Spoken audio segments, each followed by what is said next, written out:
오늘의 학습 목표입니다. 여러분은 학습을 통해 탄소광의 특성과 가스 텅스텐 아크 용접기의 특성을 이해하고 용접 작업에 적용할 수 있습니다. 그리고 탄소광의 용접 작업 준비를 수행하고 용접 절차 사양서로 작업 표준을 설정하며 또한 용접부 조직의 특징을 파악하여 용접부 온도 관리를 할 수 있습니다.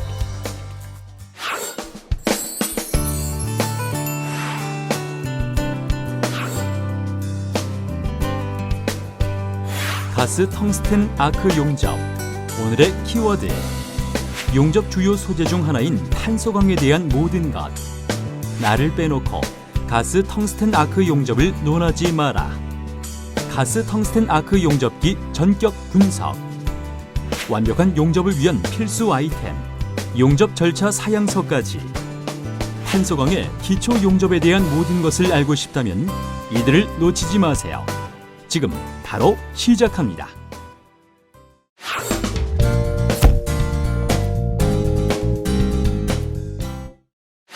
가스 텅스텐 아크 용접. 이번 시간에는 탄소광의 기초 용접에 대해 알아보는 시간입니다. 안녕하십니까, 강사님? 안녕하세요.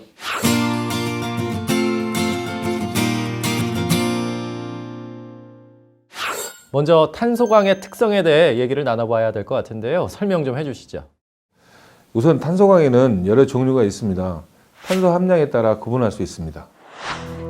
탄소광은 탄소 함유량이 0.3% 이하인 것을 저탄소광 또는 영광, 탄소 함유량이 0.3에서 0.5% 이하면 중탄소광 또는 경광이라고 합니다. 그리고 0.5%에서 1.3% 범위에 해당하는 탄소광을 고탄소광 또는 초경광으로 구분할 수 있습니다. 이 중 저탄소광의 용접이 비교적 쉽고 용접법의 적용에도 제한이 없습니다. 그리고 탄소광은 용도에 따라서 구분을 하기도 하는데요. 일반 구조용광, 기계 구조용광, 판용광, 선제용광, 공구광 등으로 구분을 합니다. 일반적으로 사용하는 철강 재료의 종류와 특징은 지금 보여드리는 표를 보시면 참고하실 수 있는데요. 우리가 흔히 사용하는 연강이나 압연강 등은 일반 구조용광을 말합니다. 네, 강사님, 이 탄소광은 4가지 기본 조직을 갖고 있다고 들었는데 어떤 것들입니까? 네, 탄소광의 기본 조직은 오스테나이트, 페라이트, 펄라이트, 시멘타이트 이렇게 4가지가 있습니다. 오스테나이트는 비자성체이며 전기 저항이 큽니다. 페라이트는 경도가 매우 연한 조직이고요. 펄라이트는 매우 강인한 조직입니다. 그리고 시멘타이트는 강자성체이며 단단하면서 잘 부서지는 조직이죠. 네, 지금까지 탄소광의 특성에 대해 알아봤습니다.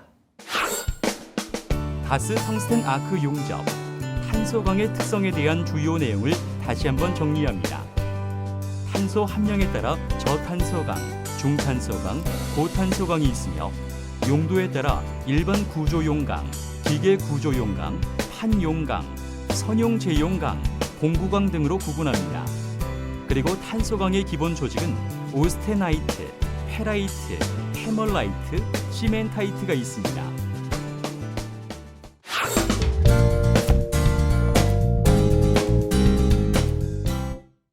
가스 텅스텐 아크 용접, 탄소광의 기초 용접 시간 함께하고 계십니다. 강사님, 이 용접 준비에 대해서 알아봐야 될 것 같은데요. 네, 그렇습니다. 탄소광의 기초 용접을 위한 준비 단계인 가스 텅스텐 아크 용접기부터 알아보겠습니다. 가스 텅스텐 아크 용접기는 다른 직류 용접기보다 가격이 비싸고 조금 복잡한 구조를 가지고 있습니다.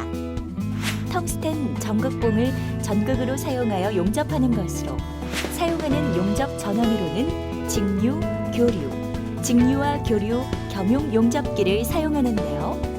교류 용접 전원을 사용할 경우는 전극의 보호와 아크 발생을 원활하게 하기 위하여 ACHF라고 하는 고주파 병용 용접기가 사용됩니다. 강사님, 그러면은 이 사용하는 전류 극성에 따라서 영향이 있는 건가요? 그렇죠. 사용하는 전류 극성에 따라 용접물의 용입에 크게 영향을 주기도 하고요. 그리고 용접 재료에도 극성의 영향이 있습니다. 주로 스테인리스, 알루미늄, 마그네슘, 구리 및 구리 합금 등의 용접에 적합합니다. 또한 가스 이온이 모재 표면에 강하게 충돌하여 산화막을 제거하는 청정작용으로 비철금속 용접에 매우 적합한 것이죠. 네, 그럼 가스텅스텐 아크 용접기가 어떤 구조로 이루어져 있고 또 주요 기능은 어떤 것들인지 살펴보겠습니다. 화면에 보이는 것이 가스 텅스텐 아크 용접의 장치 구조입니다. 용접기, 불활성 가스, 냉각수 공급 장치, 토치 등으로 구성되었는데요.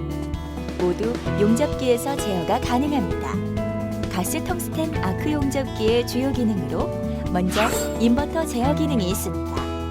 주 전원으로 교류를 사용해서 인버터 출력 전압과 주파수를 바꿈으로써 가감속에 제어를 하는 방식으로 용접 성능이 우수하고 용접 전류가 안정되며 전력 비용 면에서 매우 경제적입니다. 강사님, 인버터 제어 기능 이외에 또 다른 기능이 있습니까? 네, 바로 복합 제어 기능인데요. 교류 파형 중에 주기적으로 직류 파형을 복합 제어해서 교류와 직류 장점을 접목시킨 고성능 용접법으로 경합금 후판 용접에 적합합니다. 이 제어를 어떻게 하느냐에 따라 다양한 재료에 맞게 용접을 할 수가 있습니다. 예를 들면 직류 용접을 할 경우 스테인리스강, 동, 동합금, 티타늄, 연강 등이 적합하고 교류 용접을 하면 알루미늄, 마그네슘, 동합금에 적용할 수가 있으며 티그 스폿이나 펄스 전류 사용으로 고품질의 용접을 얻을 수가 있습니다. 강사님, 이 탄소광의 기초 용접 준비를 위해서 일반 용접 조건도 한번 정리를 해봐야겠죠. 네, 그렇죠. 자, 우선 탄소광의 맞대기 용접 조건을 파악해야 합니다. 지금 화면에 나오는 표를 한번 살펴볼까요? 보시는 것처럼 용접 전류에 따라서 전극봉 지름과 보호가스의 유량이 달라지게 됩니다.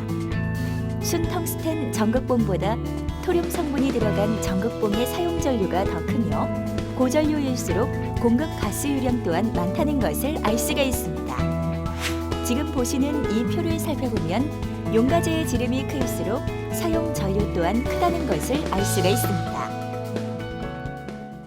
네, 탄소광의 기초 용접 준비 단계의 내용들 살펴봤습니다. 이 탄소광의 기초 용접 준비가 실제로 현장에서 어떻게 이루어지는지 임병철 강사님 통해 알아보도록 하겠습니다. 화면 보시죠.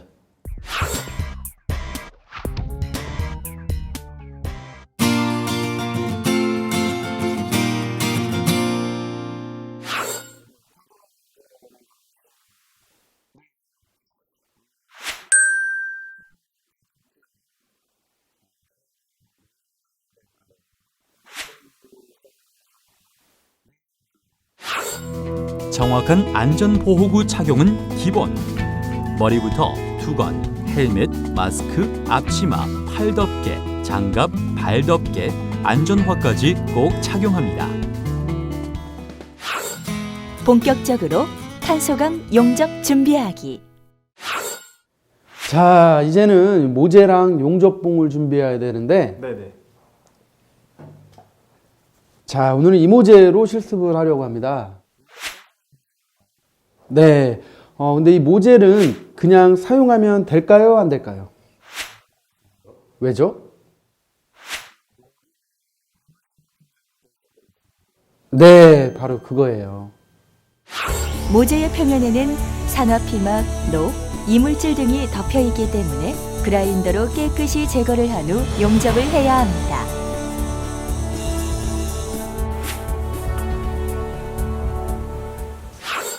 자, 다음에는 용접봉을 준비해야 되는데, 네. 원석군이 용접봉을 한번 가져와 볼래요?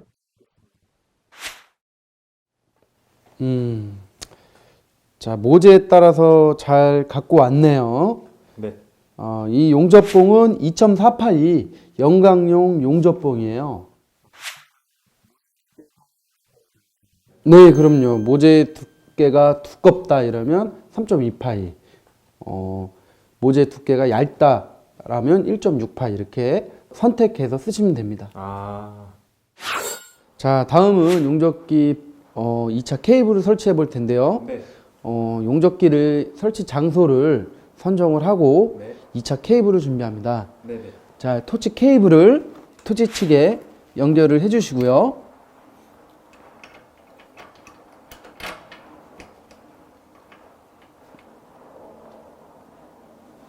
이제 토치 스위치를 연결해 주시면 됩니다.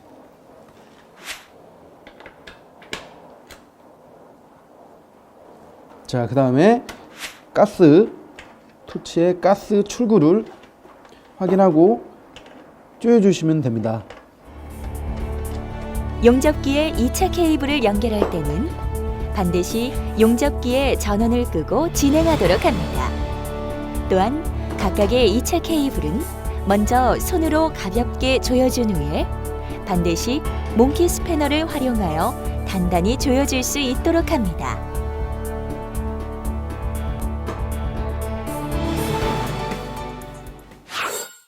자, 이번에는 네. 원석군 토치 부속품을 토치에다가 조립을 해볼 거예요. 네네. 자, 요게 뭔지 아십니까? 콜릿 척인가요? 아, 네. 콜립 바디라고 합니다. 이 콜립 바디를 이 토치, 네. 티그 토치에 이렇게 돌려서 제가 돌려보겠습니다. 네, 감사합니다. 네, 꽉 네. 조여주세요. 꽉. 네, 감사합니다. 다음에는 이 콜릿 척을 네. 안으로 뒤에서 네, 네. 넣어주시고, 자, 그다음에 이 세라믹 노즐을 돌려서 네, 지금 잘하고 있습니다. 다음엔 전극봉을 뒤에서 넣어주세요. 네. 네, 넣어준 후에 뒤에서 캡으로 마지막으로 조여주십시오.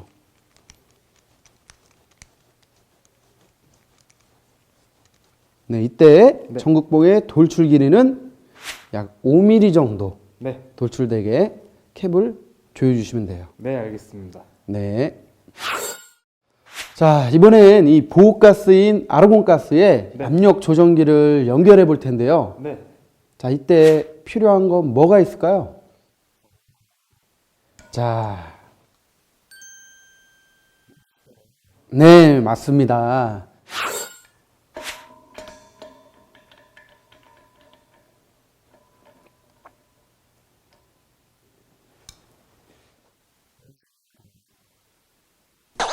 자, 원석군, 몽키 스패너는 이 방향으로 잡는 게 아니고 이 방향으로 잡아서 돌리시면 돼요. 네, 알겠습니다. 네. 자, 됐습니다. 잘하셨어요.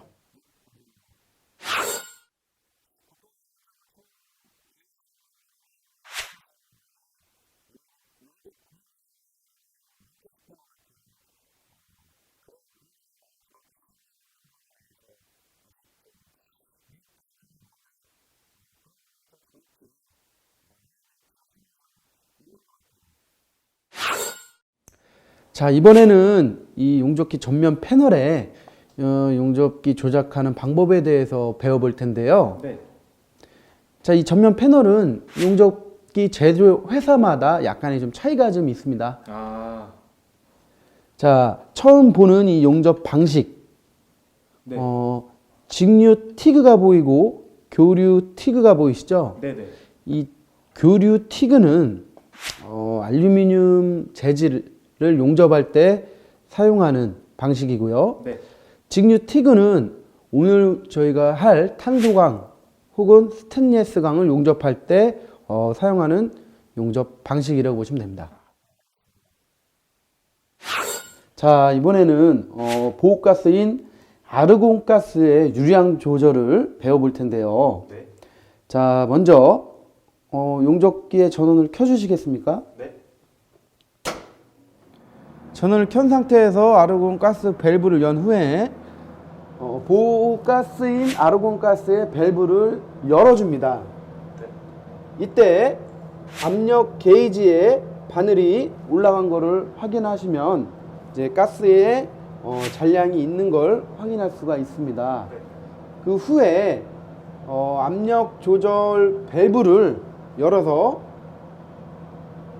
유량을 10L per min으로 설정을 해줍니다. 네. 지금 보시면 유량 지시볼이 올라가지가 않았죠? 네. 이거는 가스가 공급되지 않은 상황입니다. 자, 거기에 가스 체크 버튼을 눌러주시겠습니까?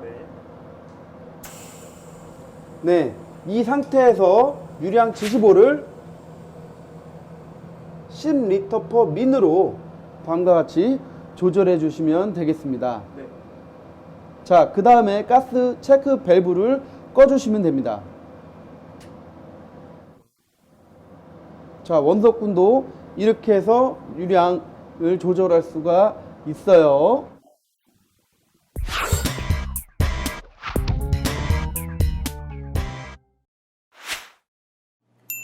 자, 이제 아까 배운 대로 한번 해볼 텐데요. 내가 얘기해 주면 그대로 하면 됩니다. 할 수 있겠죠? 먼저 용접기 전원을 켭니다. 전류값을 한번 설정해 볼 텐데요.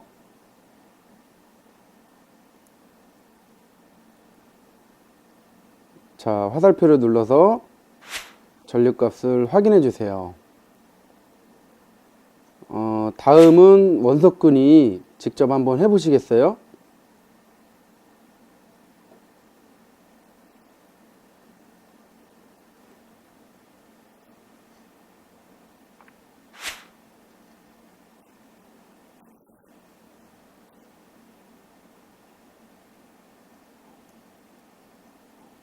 아하, 지금 뭔가 이상하죠?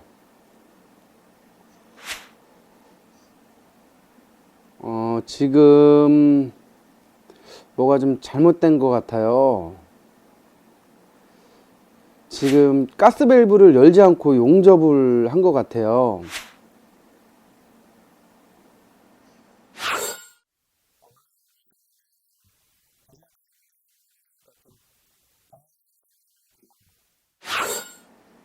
자, 이제 설정이 다 됐으니까 아크 발성을 해볼게요. 잘하셨습니다.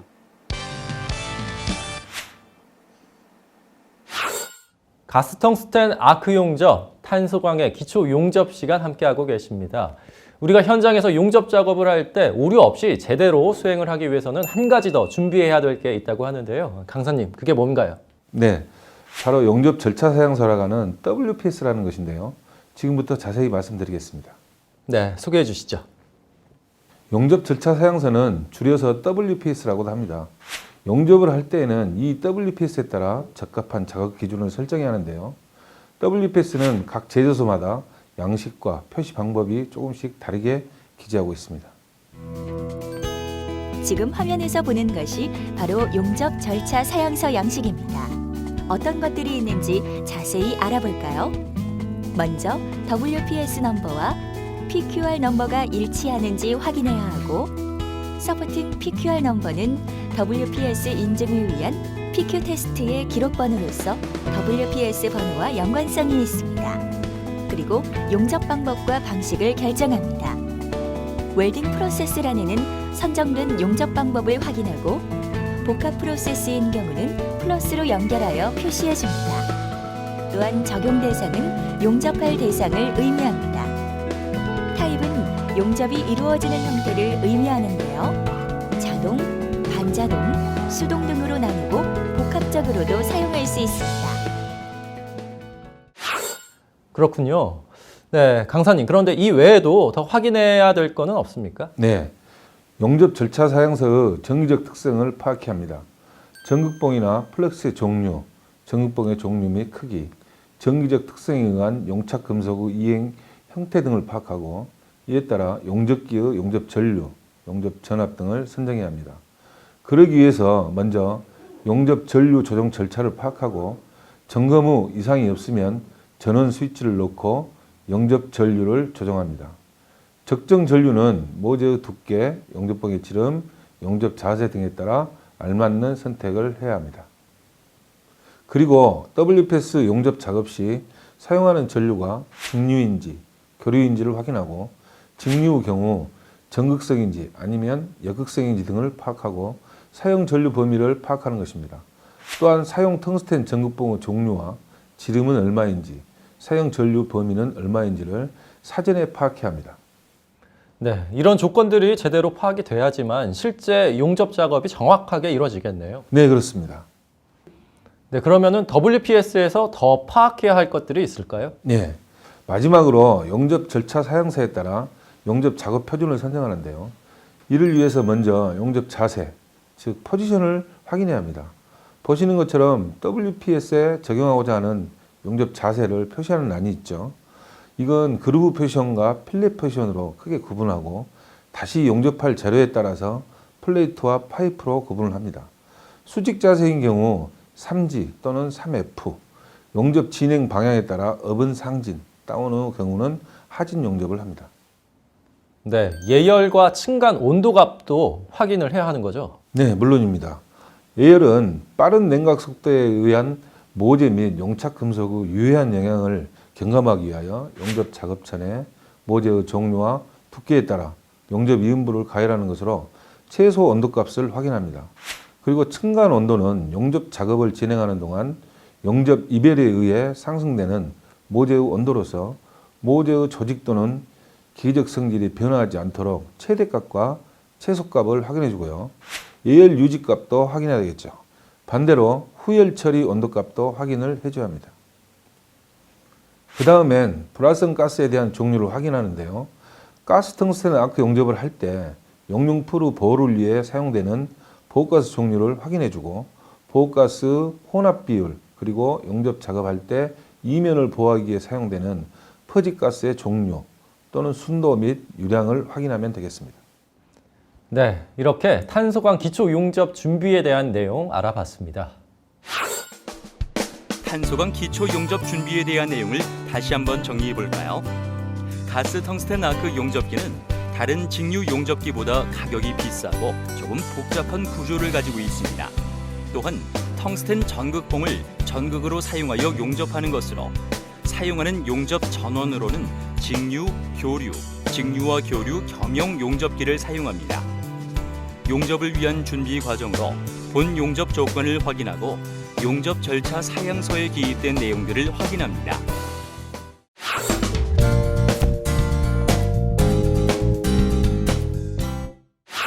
가스 텅스텐 아크 용접, 탄소광의 기초 용접에 대해 알아보고 있습니다. 강사님, 이제 어떤 내용을 더 소개해 주실 건가요? 네, 용접부 온도 관리에 대한 내용이 되겠습니다. 네, 용접부의 온도 관리에 대해서 알아보려면은 용접부가 온도에 따라서 어떤 영향을 받는지 확인을 해봐야겠네요. 네, 그렇죠. 그러려면 먼저 용접부 조직의 특징을 좀 봐야 하는데요. 용접부를 분류하면 완전 혼합 용접부, 불완전 혼합 용접부, 부분 혼합부, 용접 경계, 열 영향부로 나눠지는데 그림에서 보시는 것 같이 열 영향부 영역은 이렇게 구분할 수가 있습니다. 네, 용접부의 조직을 정교하게 이해를 해야 할 것 같은데요. 이 용접부의 특징 중에 주목할 만한 것들은 어떤 게 있습니까? 네, 용접부에서 가장 취약한 부분은 열 영향부인데요. 용접 비드 주변에는 용접 작업 시 높은 열을 받았다가 급속히 냉각하는 과정에서 열 영향부가 열리게 되기 때문에 그 점에 주의해야 합니다. 네, 이 용접부 조직을 잘 이해하지 못한다면은 용접에 결함이 발생할 수도 있겠네요, 그럼. 네, 그렇습니다. 여러 가지 용접 결함을 일으키는 많은 가스 원소가 용착 금속으로 유입됩니다. 강사님, 이 결함에 대해서 조금 더 자세하게 설명을 해주시죠. 네, 아주 중요한 내용인데요. 용접부 결함 중에 가장 치명적인 결함은 바로 균열입니다. 균열엔 여러 종류가 있는데요. 먼저 비드 균열을 보면 표면에 보이지 않는 횡균열, 종균열, 루트 크랙, 마이크로 크랙, 설페 크랙 등이 있습니다. 다음으로 크레이터 균열인데요. 용접 마무리 지점에서 용접부가 완전히 채워지지 않은 경우 그 부위에 얇은 용착 부위가 형성되어 용접 수축 응력에서 발생된 균열입니다. 이때는 아크를 끊고 다시 몇 번 아크를 일으켜 크레이터를 채워주는 방법으로 방지할 수 있는데요. 또 용접부에서 가장 취약한 부분인 열영향부 균열이 있는데 루트 크랙, 비드밑 균열, 토우 크랙, 마이크로 크랙, 입계 액화 균열, 라멜라 균열 등이 있습니다. 예, 설명 잘 들었습니다. 그러면 이러한 균열들을 예방하기 위해서는 어떻게 해야 하는지 한번 알아보도록 하겠습니다. 결함을 예방하기 위해서는 용접부의 예열과 후열이 필요합니다. 예열을 해주는 목적은 용접부의 냉각 속도 조절과 급냉 방지를 위한 것도 있고 표면의 습기를 제거해서 기공, 수소 침투 균열 등을 막아주기도 합니다. 그리고 변형이나 잔류 응력을 감소시켜서 기계적 성질 향상시키고 열 균형 유지로 균열을 방지하기 위해서 예열을 하는 것입니다. 네, 강사님, 그러면은 예열을 할 때 주로 사용하는 방법에는 어떤 것들이 있나요? 네, 일반적으로 가장 많이 사용하는 예열 방법으로 산소 아세틸렌이나 산소 LPG 불꽃으로 예열을 하는데요. 절단 토치를 바로 예열 토치로 전환하여 사용함으로써 별도 장비가 필요 없고 예열 경비가 저렴합니다. 부탄가스나 천연가스를 사용하여 예열을 하기도 하고 전열 매트를 사용하여 용접부를 예열함으로써 정밀한 예열 관리가 가능합니다. 네, 그렇다면 후열의 경우 예열과 다른 점이 있을까요? 네, 후열의 경우에는 용접열로 인한 가열과 냉각 과정에서 발생된 잔류 응력을 제거해주고 구조물을 안정화시켜주기 위해서 경도를 감소시키고 응력 부식을 방지하면서 용접 균열을 예방하기 위해서 후열을 하는 것입니다. 네, 여기서 한 가지 더 알아야 할 것이 있다고 하는데 이 강사님 어떤 건가요? 네, 바로 탄소 당량이라는 것입니다. 탄소 당량이라는 것은 원소들의 경화능인데요.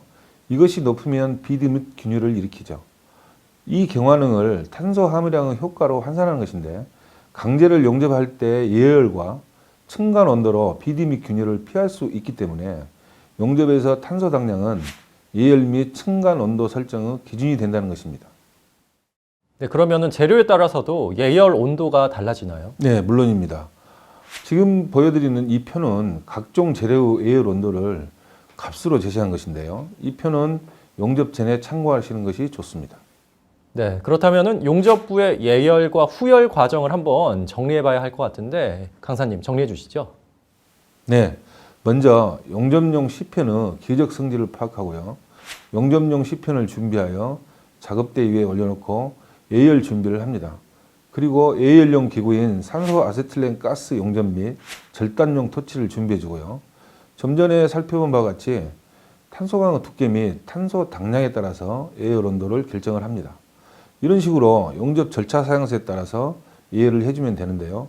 특히 25mm 이상의 연강 후판이나 저하근강, 간인강 등은 열 영양부가 급냉 경화하여 비드 및 균열이 생기기 쉬운 재료이므로 반드시 50에서 250도씨 정도로 용접 홈을 예열한 후 용접을 합니다. 후열 역시 용접 절차 사용소에 따라 기구들을 준비해서 후열을 해주고 변형이나 국부 과열이 없는지 육안으로 검사를 실시하면 되겠습니다. 네, 지금까지 용접부 온도 관리에 대해 소개해 드렸습니다. 용접부 온도 관리에 대한 주요 내용을 다시 한번 정리해 볼까요? 용접부 조직은 완전 혼합 용접부, 불완전 혼합 용접부, 부분 혼합부, 그리고 용접 경계와 열 영양부로 나눌 수 있습니다. 용접부의 결함 중에 가장 치명적 결함은 균열입니다. 균열에는 여러 종류가 있는데 비드의 균열을 보면 표면에 보이지 않는 횡균열, 종균열, 루트 크랙, 마이크로 크랙, 설퍼 크랙 등이 있습니다. 다음으로 크레이터 균열은 용접 마무리 지점에서 용접부가 완전히 채워지지 않은 경우 발생되는 균열입니다. 그리고 균열을 예방하기 위해 예열과 후열의 개념을 알고 온도 설정을 통해 혈압을 줄이도록 해야 합니다.